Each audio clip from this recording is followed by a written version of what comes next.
Sa loob ng 11 years na aming pagsasama ni Rizel bilang magkasintahan, alam ko ito na yung time na inaantay ko na matagal na panahon.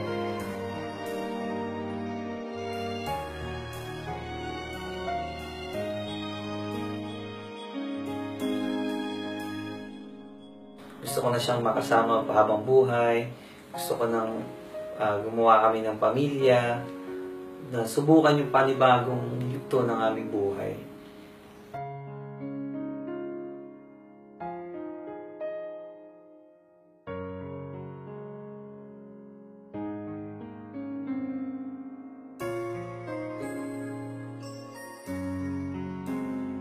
Pangarap ko lang naman kasi yung mag-propose ako na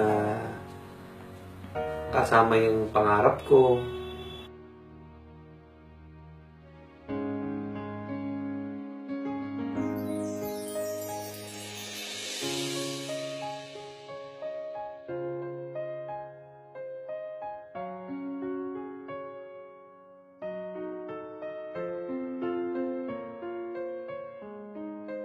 Dalawa lang naman yung pangarap ko. Una, yung makakita ako ng snow. Yun naman talaga pangarap ko. Pangalawa yung makakita ko ng disyerto, sumakay sa camel. Naisip ko, bakit hindi ako mag-propose sa disyerto.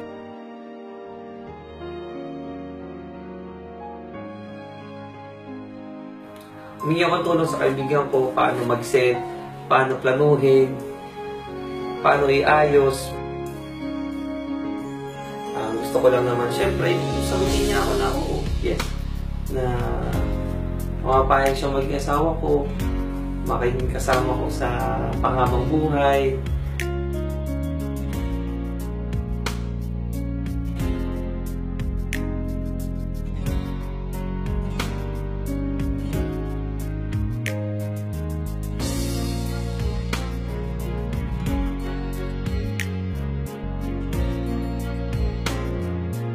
Oras na yun, ito yung nangyari.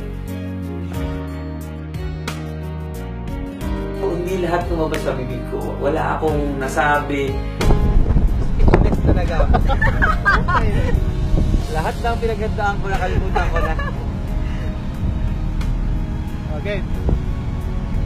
Siguro naman. Huh? Yay! Alam mo, hindi ko talaga pinagandaan ko to. Ilang taon ko pinagandaan talaga. Hindi ko alam kung bakit wala akong masabi.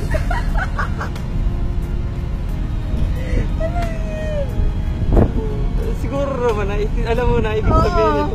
Ayo. Tanungin mo, aba.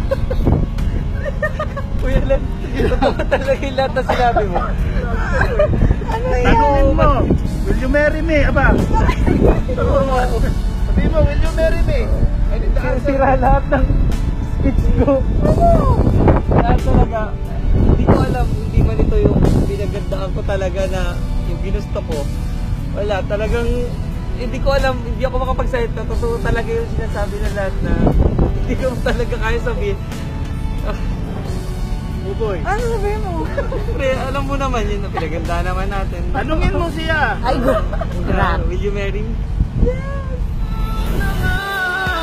Ang hinahanap ng puso, ang siyang magbibigay ng saya, ng tamis at lambing sa buhay ko.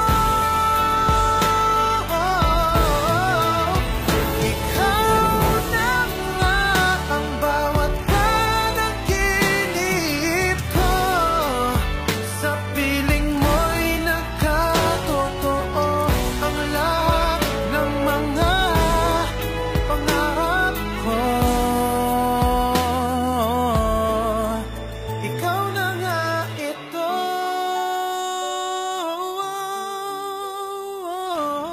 Sel, ito talaga yung gusto kong sabihin sa'yo. Mahayaan mo akong makasama kita habang buhay. Ipinapangako ko na walang araw na mag-iisa ka. Alam ko na matatapos din ang araw na to. Pero ang alaalang sinagot mo ako ng oo ay mananatili sa puso.